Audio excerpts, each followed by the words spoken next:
Graça e paz, meu irmão, gratidão damos a Deus pela oportunidade de um novo momento da nossa vida, a gente poder parar para poder meditar na palavra do Senhor. Hoje, dia 18 de maio de 2025, aqui na cidade de Belém, a gente vai passear pelo livro de Jó.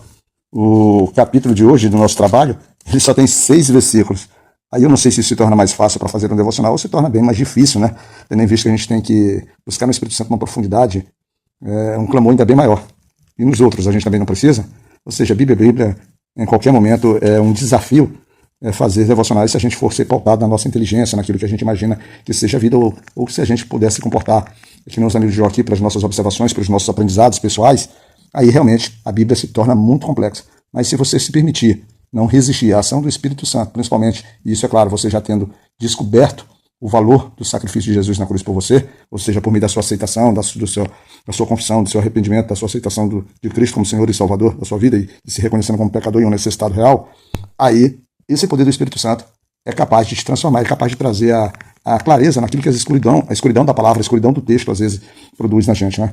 Quando eu digo escuridão, não que haja trevas aqui na palavra de Deus, não. Escuridão é pela nossa falta de conhecimento, a nossa dificuldade, a nossa limitação realmente para poder entender as coisas do Senhor. Essa é a verdade. Então, o nosso capítulo de hoje é o capítulo 25, como eu disse, apenas 6 versículos, e a gente vai trabalhar em cima do versículo 4. E nele diz: como, pois, seria justo o homem perante Deus, e como seria puro aquele que nasce da mulher? Essa expressão, aquele que nasce da mulher, ela já vem se repetindo em alguns capítulos aqui de Jó, um pouquinho para trás do nosso devocional. Se você for ler aqui, a gente vai ter essa expressão, do homem que nasce da mulher. O homem que nasce da mulher é um homem mortal, um homem corrupto, um homem sujo, né? Pelo menos dessa forma. E é isso que Bildade está trazendo depois que Jó ele traz as suas, vamos dizer assim, considerações, não exatamente naquilo que está escrito lá no capítulo 24, mas em principal, durante o versículo do capítulo 23, é aquele capítulo principal em que Jó ele se reconhece como justo, ele se reconhece como não merecedor da justiça de Deus, ou seja, Jó é alguém que na sua concepção se vê, vamos dizer assim, como açoitado pelo Senhor. Não vou dizer que ele se olha como injustiçado, mas ele tem a confiança no próprio Senhor, na sua própria vivência, naquilo que ele tem oferecido para Deus. Ele é alguém seguro, diz assim: olha, se eu me apresentar diante do Senhor, se Ele me permitir falar para Ele, se Ele me permitir colocar os argumentos, a minha sensatez, me mostrar os testemunhos, mostrar as minhas obras, mostrar a minha devoção, mostrar o meu temor, mostrar a minha obediência, eu tenho certeza que eu sairei limpo. Tanto que ele lá que a gente trabalhou no versículo do capítulo 23, do versículo 10, que a gente disse que ele sairia como ouro, né? Ou seja, como alguém muito valoroso, como alguém, vamos dizer assim, que tem qualidade, alguém que tem valor. Então Jó se via dessa forma. E aí, Bildade, né? E essa, vamos dizer assim, essa resposta tinha sido sobre um questionamento de Elifaz, em que ele faz, como todas as vezes eles colocando Jó, convidando Jó a arrependimento. Eu sempre tenho frisado que os homens de Deus, os amigos de Jó, eles apresentam a verdade, só que vamos dizer assim, o fundamento da verdade deles, eles se pautam numa observação equivocada sobre a vida de Jó. E Bildade, então, depois que Jó, ele coloca isso, né? Ele coloca isso, essa ousadia de Jó, de querer se apresentar no tribunal do Senhor, conforme está escrito lá no versículo 3, lá do capítulo 23, né? Porque ele tem essa confiança, mas principalmente porque Jó dizia que era certo, que o Senhor reconheceria nele grandeza, valor, né? Que era um servo fiel, um servo justo. E a própria palavra de Deus, de fato, justifica isso que Jó diz, porque o próprio Deus fala essas coisas sobre Jó. Mas Jó está no seu sofrimento. Então o seu amigo Bildade aqui, ele traz que nenhum homem poderia se apresentar da forma como Jó queria se apresentar diante de Deus, porque todo homem é sujo, né?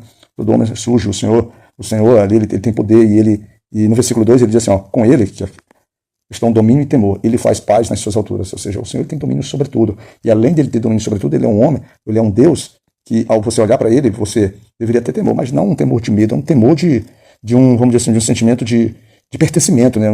De valor na palavra de Deus, de fidelidade às coisas do Senhor. Então, o homem por ser sujo, né? O homem, como o próprio texto lá no versículo 6 diz assim: quanto menos o homem, que é um verme, e o filho do homem, que é um bicho. E aí me trouxe aquele bichinho, né? O vermezinho de Israel, ali de Jacó. E a gente realmente é um ser, em tese, muito desprezível diante da grandeza de Deus. Mas não devemos nos sentir assim, porque nós somos criação amada dele. Nós recebemos o fôlego do próprio Senhor, o fôlego de vida. Então a gente talvez não, a gente certamente tem um valor para Deus especial, apesar dessas expressões sermos tratados como verbo pela nossa insignificância, porque na verdade somos extremamente dependentes, não temos a capacidade de gerar nada, de produzir nada que não seja fruto do próprio Senhor, fruto da sua ação, fruto do seu cuidado, fruto do seu, vamos dizer assim, do seu amor, do seu zelo pela gente. Mas, então, é dessa forma que Bildade diz assim: você, Jó, quando se coloca numa posição dessa, é porque você está sendo presunçoso, porque essa é uma atitude de alguém que de repente tem prepotência, tem vaidades, mas não, nada disso a gente encontra no texto de Jó, nada disso a gente encontra nas suas argumentações. Jó é um homem de coração sincero, é um homem sim atormentado, um homem com dificuldade de vislumbrar a ação do Senhor sobre a vida dele e os propósitos de Deus para aquele momento, já que Jó tinha por hábito da sua conduta, da sua relação com Deus, está sempre recebendo mais e mais, tanto que era um homem rico, próspero e feliz. E o que me deixa de lição tudo isso aqui é principalmente para você, crente, para você, servo do Senhor, temente, que tem vivido um evangelho de prosperidade. Não, presta atenção, não estou dizendo que você está sendo modulado pela doutrina da prosperidade, da teologia da prosperidade, não, por exemplo, que você está vendo para uma vida de prosperidade porque o Senhor tem te socorrido em todas as suas necessidades, tem ouvido teus clamores, tem feito prosperar, tem te trazido riqueza, as coisas estão dando certo, teu relacionamento, teus negócios, ou seja, tudo tem frutificado, mas você tem que estar, vamos dizer assim, preparado, você tem que ter, vamos dizer assim, uma certeza que você é sujeito a aprovações pelo próprio Senhor, pelo Espírito do Senhor.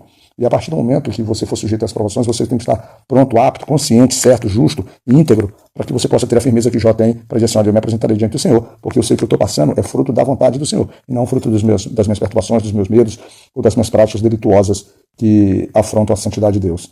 É esse que é o nosso desafio, porque, acredite, irmãos, em algum momento da vida, o nosso Senhor, ele poderá nos trazer, por exemplo, um momento em que a gente precisa, vamos dizer assim, sinalizar não só para a gente, mas para as pessoas que estão ao nosso redor, o quanto nós cremos no Deus fiel, que nos sustenta, que nos alimenta, que nos traz a sua paz, tá bom? Fica na graça de Deus, Pai Todo-Poderoso, que o Senhor possa te abençoar nesse domingo maravilhoso. O amor de Deus não te abandone nunca, que Deus nos cuide, meu irmão.